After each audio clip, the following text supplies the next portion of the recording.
दोस्तों मेरे पीछे आप केदार हाता देख पा रहे होंगे जो इस समय बैरिकेडिंग किया हुआ है और ये केदार हाता जो पार्क रोड में गोरखपुर में मौजूद है, ये बीते दिनों काफ़ी सुर्खियों में रहा दोस्तों। और अब जब मैं ये खबर पढ़ रहा हूँ तो बार बार इस चीज़ को लेकर कहा जा रहा है कि सपा का प्रतिनिधिमंडल जो है वो केदार सिंह के परिवार से मिलने आने वाला था, लेकिन बार बार ये खबर जो है वो डिनाई हो जाती है कि सपा का जो प्रतिनिधिमंडल है वो किसी कारण नहीं आएगा। दोस्तों केदार सिंह से जुड़ी हुई, स्वर्गीय केदार सिंह से जुड़ी हुई सारी बातों को अब तक आप समझ गए होंगे, लेकिन इस वीडियो में मैं आपको बताने चाहता हूं कि जो सपा का प्रतिनिधिमंडल है वो बार बार आने की कोशिश कर रहा है और बार बार इस चीज़ को खारिज कर दे रहा है, या फिर ये कहें कि बार बार आने के बाद जो खबरें मिल रही हैं उसके बाद ये सामने आ रहा है कि अब नहीं आएगा सपा का प्रतिनिधिमंडल। दूसरा पहलू ये है, इस वीडियो करने का पर्पस ये है दोस्तों कि 2024 का एक लेटर इस समय वायरल हो रहा है। वो लेटर योगी आदित्यनाथ को केदार सिंह के परिवार में से, मतलब केदार सिंह, स्वर्गीय केदार सिंह के बड़े पुत्र अजय सिंह ने योगी आदित्यनाथ को लिखा था। उस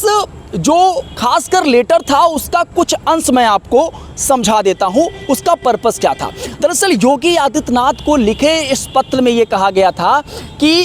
ये जो ज़मीन थी जहां पे हाता ये बना हुआ था, ये आवास बना हुआ था, इसको खाली कराने के एवज में जो केदार सिंह का परिवार था वो चाहता था कि भाइयों को 1-1 करोड़ रुपए मिले, चिट्ठी के हिसाब से जो इस समय वायरल हो रही है। अजय सिंह ये बताते हैं कि वो 2024 में इस चिट्ठी को लिखे थे। उसमें इस बात का भी जिक्र था कि जो मूर्ति है स्वर्गीय केदार सिंह की, इस मूर्ति को जो है स्थान कहीं ना कहीं मिले, गोरखपुर में किसी स्थान पर इस मूर्ति को स्थापित करने के लिए एक स्थान सरकार इनको दे दे। और अब ये पूरी तरीके से चिट्ठी इस समय वायरल हो रही है। भास्कर ने एक रिपोर्ट छापा और इस रिपोर्ट में इसी चिट्ठी का उल्लेख करते हुए पूरी बातों को इसके इर्द गिर्द घुमाया। अब बुलडोजर भी यहाँ पे चल चुका है, इसको खाली करवाया जा चुका है, लेकिन अभी भी मूर्ति वहीं की वहीं है। इसके पीछे कई बार जो है इसको राजनीतिक तुष्टीकरण करने की भी इसमें कोशिश की गई, क्योंकि राजनीतिक अगर चीज़ों के लिहाज से इस पूरे प्रकरण को देखेंगे तो आपको ये नज़र आएगा कि इस पूरे मामले में पक्ष विपक्ष एक तरीके से सामने आता हुआ दिखेगा। समाजवादी पार्टी के लोग जो है इसका विरोध कर रहे थे, इस चीज़ का विरोध कर रहे थे, वो केदार सिंह के परिवार के लोगों के साथ खड़े हुए थे। वहीं भारतीय जनता पार्टी को लोग जो है इसमें कटघरे में खड़ा करता हुआ दिखाई दे रहे थे। दोस्तों जलान परिवार से इसका नाता जो है वो इस वजह से है क्योंकि कहा यह गया दोस्तों कि 1900 मतलब आज़ादी के बाद 47 के बाद इस पूरे ज़मीन को लीज पर जो है वो केदार सिंह को सौंपी गई और 99 साल की लीज थी। लेकिन 2010 में कहा यह गया कि जो जलान परिवार है, जलान परिवार ने सुप्रीम कोर्ट में याचिका दायर की कि ये लीज जो है वो ख़त्म हो चुकी है और उसमें अपने स्वामित्व को कहीं ना कहीं ठोकते हुए नजर आए। 2010 में ये पहली बार मामला सुप्रीम कोर्ट में पहुंचा था और उसके बाद किसी ना किसी तरीके से सुप्रीम कोर्ट ने इसमें फैसला सुनाया और कहा कि इसको एक समय सीमा दी कि इसको जो है खाली करना होगा। ये तमाम जो ज़मीनें हैं और यहाँ पर जो चीज़ें हैं उसको खाली करना पड़ेगा। ये कह सकते हैं केदार सिंह के परिवार को इस बारे में ऑर्डर दिया गया, लेकिन उसके बाद ये चीज़ें नहीं होती हैं। फिर ये मामला 24 में उठता है और अब जो है इसमें पूरी तरीके से कह सकते हैं स्पष्टीकरण है कि कोर्ट ने सीधे तौर पे ये बात कह दी है। और उसके बाद से बीते दिनों जब यहाँ पे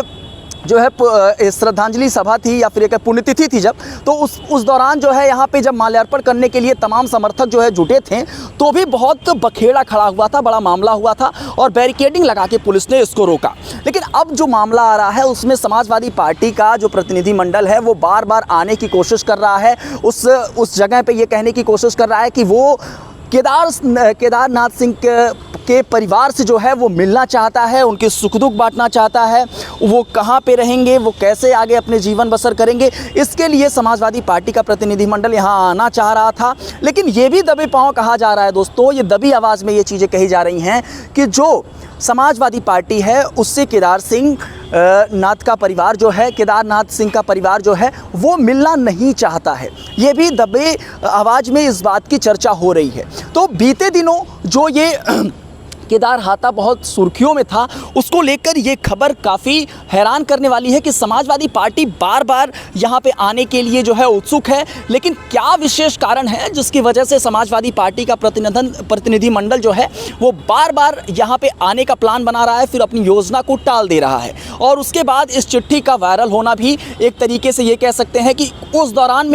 दौर में जो 1-1 करोड़ रुपए की बात कही गई थी, उस चिट्ठी में अजय सिंह ने कहा था कि जो भाई हैं उनको 1-1 करोड़ रुपए मिले, इसके साथ ही रहने की जगह मिले और मूर्ति स्थापित करने के लिए बाकायदा एक जगह मिलनी चाहिए, ताकि वो जिस तरीके से वो साहित्यकार थे, विधायक थे और एक समाज के एक बड़े नेता थे, उनकी जो एक छवि है वो धूमिल ना हो और वो जीवन पर्यंत और जब तक जो है सृष्टि है या फिर ये कहें कि जब तक संसार है वो चलती रहे, वो उस स्पेसिफिक उस नाम से जो है एक चौराहे के घोषित कर दिया जाए, स्पेसिफिक उस नाम से जो है एक मूर्ति बना दिया जाए, ताकि वहाँ पे जो लोग हैं उस समाज से जुड़े हुए वहाँ पे जाएं और उनकी पुण्यतिथि और तमाम कार्यक्रमों में वहाँ पे माल्यार्पण कर सके, उनकी जो एक चेतना है वो लोगों में जागरूक कर सके। इसके लिए तमाम जो संगठन है वो इसके लिए खड़ा हुआ, बड़ा विरोध हुआ, बहुत सारी चीज़ें हुई, लेकिन अभी जो है बार बार इसको राजनीतिक रंग देने की कोशिश की जा रही है। समाजवादी पार्टी का प्रतिनिधिमंडल जो है आने की कोशिश कर रहा है, लेकिन अपनी योजनाएं फिर बदल भी दे रहा है। इस पूरे मामले पर दोस्तों आप क्या सोचते हैं और इस चिट्ठी के बारे में क्या सोचते हैं? अपनी प्रतिक्रिया इस पर